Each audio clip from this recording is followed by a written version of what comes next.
Hello students and welcome to my YouTube channel Anytime Accountancy. Please subscribe my channel and press the bell icon for latest updates.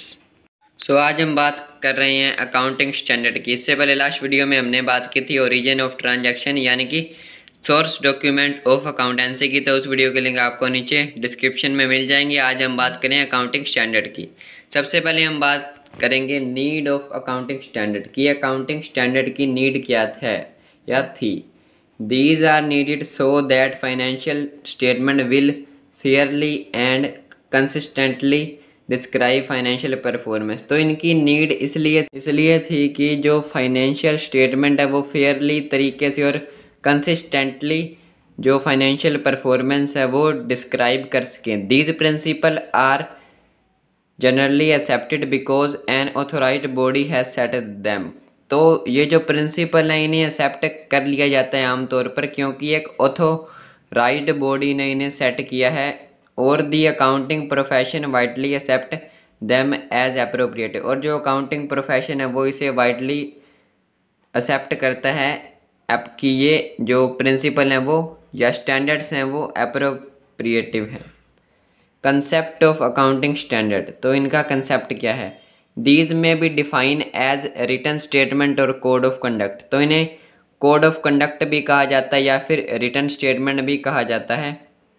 Issued from time to time by institution of accounting profession, जो कि time to time issue किए जाते हैं accounting profession के institution के द्वारा with specified rules, जिसमें rule भी स्पेसिफाइड होते हैं for drawing the financial statement. Financial statement के पर जो बनाने के लिए अकाउंटिंग स्टैंडर्ड का इस्तेमाल होता है और ये स्पेसिफाइड रूल्स भी होते हैं और टाइम टू टाइम इन्हें इशू किया जाता है इंस्टीट्यूशन ऑफ अकाउंटिंग प्रोफेशन के द्वारा। अब हम बात करते हैं nature of accounting standard.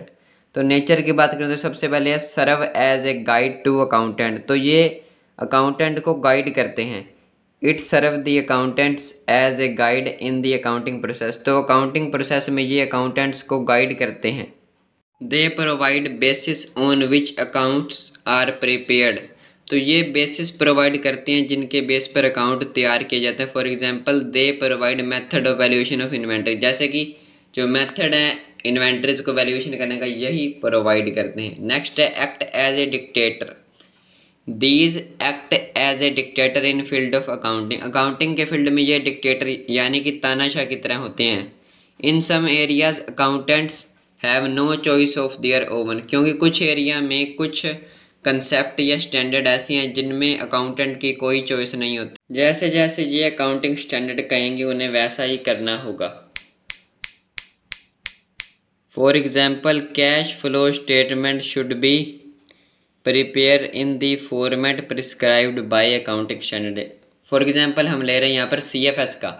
CFS जो है उसमें जो अकाउंटेंट है उसकी कोई भी ओन जो थिंकिंग है उसका इस्तेमाल नहीं होगा। जो फॉर्मेट प्रिस्क्राइब है अकाउंटिंग स्टैंडर्ड के द्वारा वही यूज़ होगा। तो ये कई जगह पर डिक्टेटर की तरह काम करते हैं।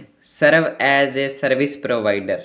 दी statement comprise the scope of accounting by defining certain terms.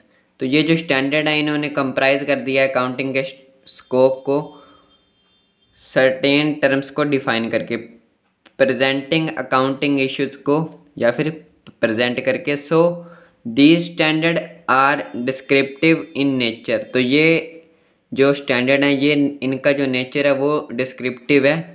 And serve as a service provider, और ये सर्विस प्रोवाइडर की तरह सर्व करते हैं। Act as a harmoniser. The standard are not biased, ये बाइस्ड नहीं होते, ये किसी का पक्ष नहीं लेते। And bring uniformity in accounting method, और ये अकाउंटिंग मेथड्स में यूनिफॉर्मिटी लाते हैं। They remove the effect of diverse of accounting practices, वो जो अकाउंटिंग प्रैक्टिसेस के डाइवर्स के इफेक्ट को हटाते हैं।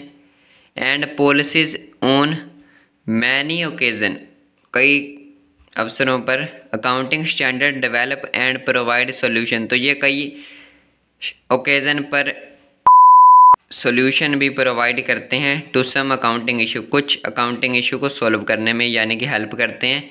These accounting standard act as harmoniser in any conflict, किसी झगड़े में भी ये काफ़ी काम आते हैं अकाउंटिंग इश्यूज़ पर कई बार कॉन्फ्लिक्ट होता है, तो ये वहाँ पर भी काफ़ी काम आते हैं अकाउंटिंग स्टैंडर्ड। एंड लास्ट अगर इसके नेचर की बात करें तो they provide information to user of financial statement, वो फाइनेंशियल स्टेटमेंट के यूज़र को इन्फॉर्मेशन प्रोवाइड करते हैं as to the basis on which such statement have been prepared, और उन्हीं के बेस पर इन्हीं अकाउंटिंग स्टैंडर्ड जो ये इन्फॉर्मेशन प्रोवाइड करवाते हैं उसी के बेस पर स्टेटमेंट तैयार होती हैं। अब हम बात करते हैं ऑब्जेक्टिव ऑफ अकाउंटिंग स्टैंडर्ड या फिर यूटिलिटी और benefit of accounting standard. First है to remove effect of diverse accounting policies, diverse accounting policies के इफेक्ट को या प्रैक्टिसेस के इफेक्ट को हटाता है। Improve the reliability and credibility of financial statement की रियलाइबिलिटी और क्रेडिटबिलिटी को बढ़ाता है।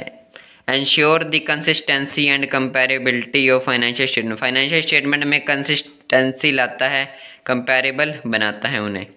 To solve the conflict on accounting issue, accounting issue पर जो कॉन्फ्लिक्ट होता है उस कॉन्फ्लिक्ट को सॉल्व करने में हेल्प करता है। Reduce the chance of fraud and manipulation, धोखेबाजी फ्रॉड में के चांस को कम करता है। In preparation and presentation of financial statement को प्रिपेयर करने में और प्रेजेंट करने में हेल्प करता है। Helpful for auditor and also in court case, और कोर्ट केस में काफ़ी हेल्पफुल होते हैं और ऑडिटर्स के लिए भी काफ़ी हेल्पफुल होते हैं। अब हम बात करते हैं limitation of accounting standard, accounting standard की लिमिटेशन क्या है। Restrict initiative, since accounting standard are mandatory in nature, तो ये जो इनका नेचर होता है वो मैंडेटरी है। So they restrict innovative for better presentation, वो बेटर प्रेजेंटेशन के लिए रिस्ट्रिक्ट इनोवेटिव है। नेक्स्ट है रिजिड इन नेचर, बदलने में असमर्पित या असमर्थित।